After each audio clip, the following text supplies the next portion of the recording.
Hello dear student, welcome to our channel teachers creator. ये class होगी Chhatrapati Shivaji Maharaj university Kanpur students के लिए, जिनका अभी ऑब्जेक्टिव बेस्ड पेपर होने वाला है बीएड सेकेंड ईयर स्टूडेंट्स के लिए।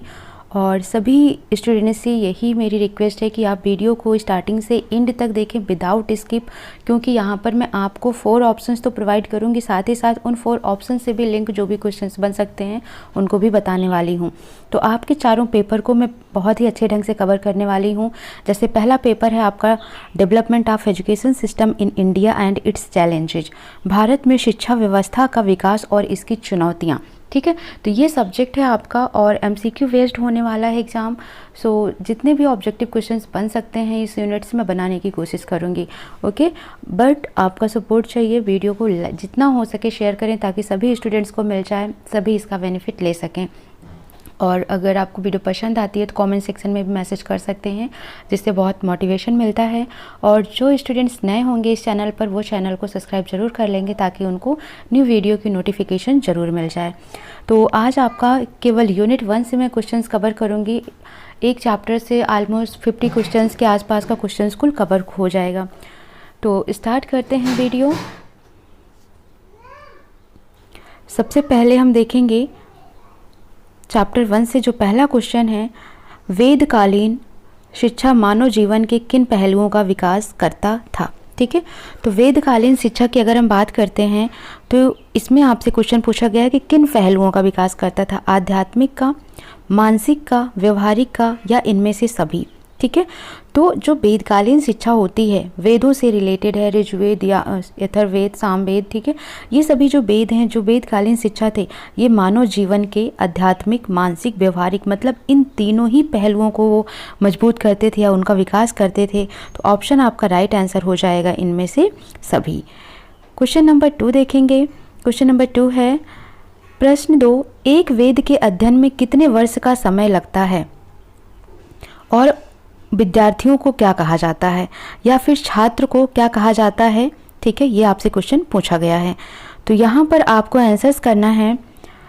ऑप्शन है आपके पास 12 वर्ष उन्हें स्नातक कहा जाता है, 24 वर्ष उन्हें वसु कहा जाता है, 36 वर्ष उन्हें रुद्र कहा जाता है, 48 वर्ष उन्हें आदित्य कहा जाता है।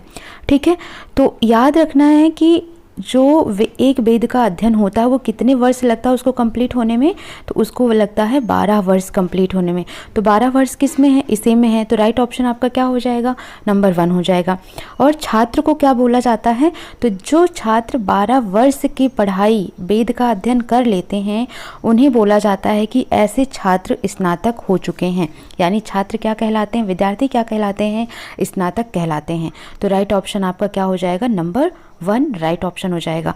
लेकिन अब इसमें 3 ऑप्शन और दिए हुए हैं, तो ये क्या हैं। तो पहले आप कॉपी और पेन दोनों ही लेकर बैठें साथ में। जब भी आप एमसीक्यू देख रहे हैं तो नोट कर लें इनको कि जो 24 वर्ष है इसका मतलब है 2 वेदों का अध्ययन करने में। एक वेद का अध्ययन करने में 12 वर्ष लग रहा है जिन्हें स्नातक कहा जा रहा है। जब 2 वेदों का अध्ययन करेंगे तो कितने वर्ष लगेगा, 24 वर्ष। तो 2 वेदों का अध्ययन 24 वर्ष में पूर्ण होता है तथा छात्र को वसु कहा जाता है। कितने वेदों का अध्ययन, 2 वेदों का अध्ययन। ठीक है, उसके बाद तीसरा है 36 वर्ष। 36 वर्ष किस में लगता है, जब 3 वेदों का अध्ययन करते हैं। ठीक है, 3 वेदों का अध्ययन करने में 36 वर्ष लगता है और छात्र को क्या बोला जाता है, रुद्र बोला जाता है। 4 वेदों का अध्ययन करने में 48 वर्ष का समय लगता है और छात्र को या विद्यार्थी को आदित्य कहलाता है या बोला जाता है। ठीक है, तो समझ आ गया होगा। तो एक वेद के अध्ययन में कितने वर्ष का समय लगता है, तो बच्चों एक वर्ष के अध्ययन में कुल 12 वर्ष का समय लगता है और ऐसे विद्यार्थी या छात्र स्नातक कहलाते हैं। ठीक है, क्वेश्चन नंबर 3 की ओर चलेंगे। सबसे पुराना वेद कौन सा माना जाता है, ऋग्वेद, सामवेद, यजुर्वेद या अथर्ववेद। ठीक है, तो सबसे पुराना वेद आप सभी को पता होगा, ये पढ़ते ही आ रहे हैं आप। ठीक है, तो सबसे पुराना वेद आपका होता है ऋग्वेद। ऋग्वेद सबसे पुराना है जिसमें गायत्री मंत्र का वर्णन किया गया है। इसमें सूर्य के बारे में बताया गया जो गायत्री मंत्र है। ठीक है, तो इस तरीके से जो ऋग्वेद है हमारा ये सबसे पुराना वेद कहलाता है। ठीक, नेक्स्ट क्वेश्चन देखेंगे। क्वेश्चन नंबर 4 है, सबसे नया वेद कौन सा माना जाता है? तो पुराना वेद हमने जान लिया, तो सबसे नया वेद कौन सा होता है? अथर्ववेद होता है। ठीक है, तो question number 4 option number 4 right answer हो जाएगा। नेक्स्ट प्रश्न है, गायत्री मंत्र का उल्लेख किस वेद में किया गया है? ठीक है, अभी मैंने आपको बताया कि सबसे पुराना वेद कौन सा होता है? ऋग्वेद होता है। और गायत्री मंत्र का उल्लेख भी किस में किया गया है? ऋग्वेद में किया गया है। और ये किसको समर्पित है गायत्री मंत्र? ये सूर्य देवता को समर्पित है। ठीक है, तो ऑप्शन है आपके पास ऋग्वेद, सामवेद, अथर्ववेद, यजुर्वेद। तो राइट ऑप्शन आपका क्या हो जाएगा? ऋग्वेद। क्वेश्चन नेक्स्ट है, क्वेश्चन नंबर 6 है, ऋग्वेद में कुल कितने मंडल हैं? 8, 10, 12 या 15? तो याद रखना ऋग्वेद में कुल 10 मंडल हैं। क्वेश्चन 7 है, ऋग्वेद में सबसे पुरानी नदी को क्या कहा जाता है? ठीक है, गंगा, यमुना, सरस्वती, मंदाकिनी क्या कहा जाता है? तो ऋग्वेद में सबसे पुरानी नदी को सरस्वती कहा जाता है। राइट ऑप्शन 3 हो जाएगा। प्रश्न 8 है, वैदिक काल में कौन सी प्रणालियाँ प्रचलित थीं? ठीक है, तो यानी कि कौन कौन सी प्रणाली वैदिक काल में थी जिसको बहुत ज़्यादा ही प्राथमिकता दी गई थी या बहुत ज़्यादा चलन में थी? ऑप्शन है आपके पास श्रवण, मनन, निधिध्यासन या इनमें से कोई नहीं, या इनमें से सभी, इनमें से सभी। ठीक है, तो ऑप्शन आपका है श्रवण, मनन, निधिध्यासन या इनमें से सभी। तो राइट ऑप्शन क्या हो जाएगा? इनमें से सभी, क्योंकि श्रवण, मनन और निधिध्यासन यही 3 प्रणालियाँ थीं वैदिक काल में जो सबसे ज़्यादा प्रचलित थीं। प्रश्न 9 है, उत्तर वैदिक कालीन युग का आरंभ होता है, यानी कब से कब तक होता है और इसका अंत कब होता है? तो दोनों ही इस क्वेश्चन का आंसर मैं इसी में दे देती हूँ आपको। ऑप्शन है आपके पास ऋग्वैदिक युग के अंत से, बौद्ध धर्म के प्रारंभ से, जैन धर्म के प्रारंभ से, या फिर इनमें से कोई नहीं। ठीक है, तो ये आपसे पूछा गया है, किसके बारे में पूछ रहा है कि उत्तर वैदिक कालीन जो है तो इसका प्रारंभ कहाँ से होता है या कब से होता है? ठीक है, तो नोट करना, इसमें आपका राइट ऑप्शन हो जाएगा ऋग्वैदिक युग के अंत से। कब होगा? ऋग्वैदिक युग के अंत से उत्तर वैदिक कालीन युग का प्रारंभ होता है। ठीक है, लेकिन उत्तर वैदिक कालीन युग का अंत कब होता है? तो याद रखना है बौद्ध धर्म के प्रारंभ और जैन धर्म के प्रारंभ पर इसका अंत हो जाता है। ठीक है, यानी इसकी स्टार्टिंग होती है ऋग्वैदिक युग के अंत के बाद, और जैन धर्म और बौद्ध धर्म का जैसे ही प्रारंभ होता है तभी ये उत्तर वैदिक कालीन युग का अंत हो जाता है।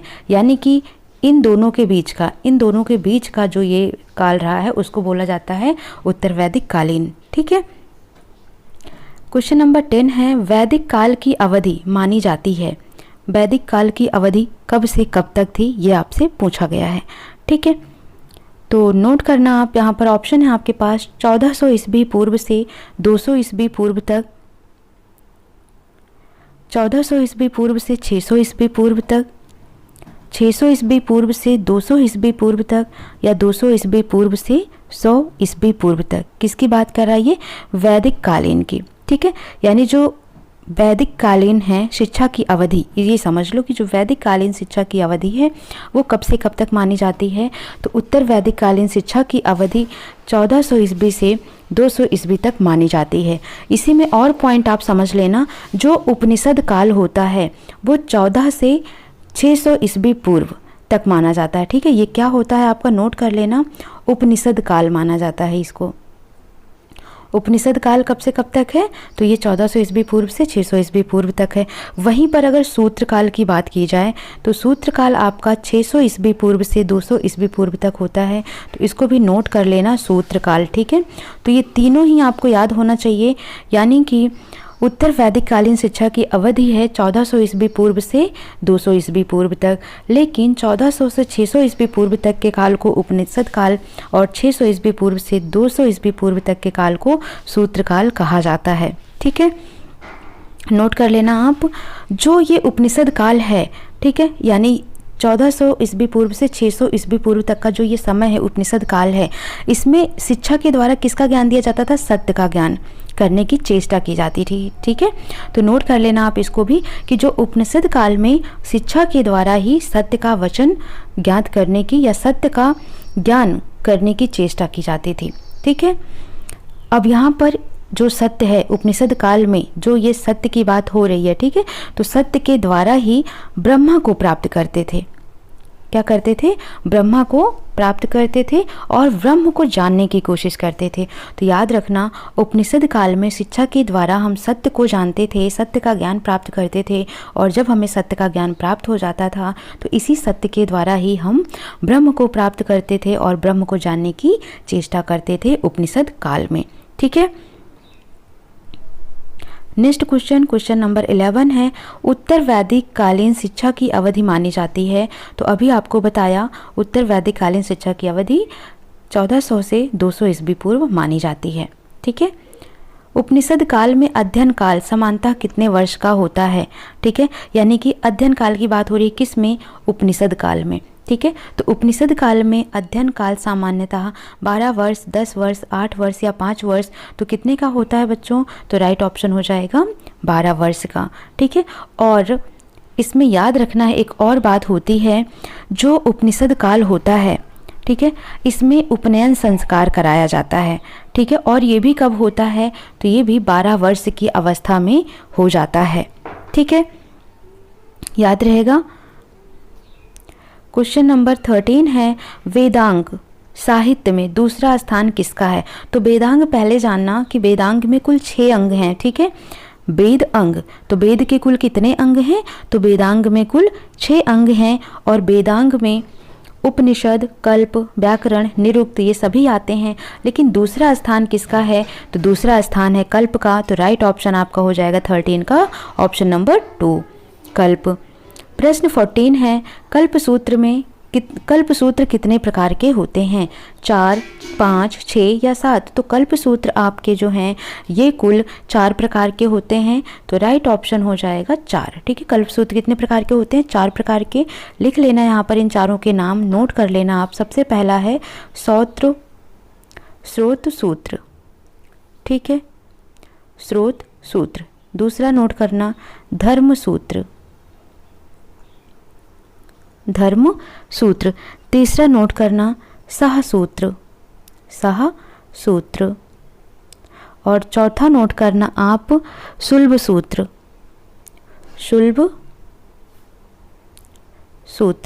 ठीक है, तो ये कल्प सूत्र के 4 प्रकार हैं, स्रोत सूत्र, धर्म सूत्र, सह सूत्र और शुल्ब सूत्र।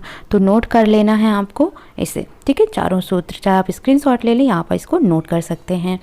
नेक्स्ट क्वेश्चन नंबर 15 है, सबसे बड़ा उपनिषद कौन सा है? ठीक है, मुंडकोपनिषद, बृहदरण्यक, राजतरंगिणी या मैत्रेयनी। ठीक है, तो सबसे बड़ा उपनिषद कौन सा है आपका? बृहदरण्यक। ठीक है, इसको थोड़ा सा सही कर लेना, ऑप्शन होगा बृहदरण्यक, इसका थोड़ा सा करेक्ट कर लेना, बृहदरण्यक। ठीक है, ये टाइपिंग एरर है, बृहदरण्यक। ठीक है, ये होता है। तो सबसे बड़ा उपनिषद माना जाता है इसको। ठीक है, और यहीं पर सबसे छोटा उपनिषद आपसे पूछा जाएगा तो क्या होगा? मुंडकोपनिषद होगा। ठीक है, तो नोट कर लिया आपने। प्रश्न 16 है, सत्यमेव जयते कहाँ से लिया गया है? ठीक है, तो सत्यमेव जयते की जब बात आती है तो ये क्वेश्चंस बार बार पूछा जाता है। अगर हम किसी कॉम्पिटिटिव में जाते हैं, चाहे वो टीचिंग हो या नॉन टीचिंग एग्जाम हो, तो वहाँ पर भी पूछा जाता है ये क्वेश्चन कि सत्यमेव जयते कहाँ से लिया गया है। तो सत्यमेव जयते हमको देखने को मिलता है, ये कहाँ से लिया गया है? मुंडकोपनिषद से लिया गया है। ठीक है, मुंडकोपनिषद से लिया गया है। ठीक है, नोट कर लिया। नेक्स्ट क्वेश्चन है 17, ऋग्वेद काल में कौन से देवता विशेषकर प्रमुख माने जाते थे, या कौन से देवता थे जो ऋग्वेद में सबसे ज़्यादा महत्व उनको दिया जाता था? अग्नि, इंद्र, सोम या इनमें से सभी? तो राइट ऑप्शन क्या हो जाएगा आपका? इनमें से सभी, क्योंकि तीनों ही देवताओं को विशेष माना जाता था। ठीक है, और जो ऋग्वेद का पालन करने वाले लोग होते थे उनको क्या कहते थे? होत्री कहते थे। तो ये नोट कर लेना, ऋग्वेद का पालन करने वाले को या पाठ करने वाले को, ठीक है, ऋग्वेद का पाठ करने वाले को होत्री कहते हैं। ठीक है, नोट कर लेना आप इसको। इसी तरीके से जो अस्तो माँ सदगमय है, ये वाक्य कहाँ से लिया गया था? तो ये भी हमको देखने को मिलेगा कहाँ से? ऋग्वेद से ही लिया गया है। ठीक है, बहुत ही इम्पॉर्टेंट वेद था ये ये क्वेश्चन भी आ गया आपका, क्वेश्चन नंबर 18, अस्तो माँ सदगमय वाक्य किस वेद से लिया गया है? तो राइट ऑप्शन क्या हो जाएगा? ऋग्वेद से लिया गया है। क्वेश्चन नंबर 19 की ओर चलेंगे। उपनिषदों की कुल संख्या कितनी होती है? ठीक है, ऑप्शन है 121, 108, 106 या 101। तो उपनिषदों की कुल संख्या कितनी होती हैं? तो याद रखना 108 होती हैं, लेकिन इनमें से अभी तक केवल कितने मिले हैं? केवल 16 ही मिल पाए हैं। ठीक है, हैं कुल कितने उपनिषदों की संख्या? 108, लेकिन मिले कितने हैं? अभी तक हमें 16 ही मिले हैं। तो आपको राइट ऑप्शन 108 ही करके आना है एग्जाम में। ठीक है, और जो वेद हैं, जो हमने कहा अभी यहाँ पर आपको ऑप्शन में क्वेश्चन मिलेगा, सबसे प्राचीन स्मृति कौन सी है? ठीक है, तो सबसे प्राचीन स्मृति की अगर बात की जाती है, मनु स्मृति, नारद स्मृति, मैत्रेयी या इनमें से कोई नहीं, तो सबसे प्राचीन स्मृति कौन सी है?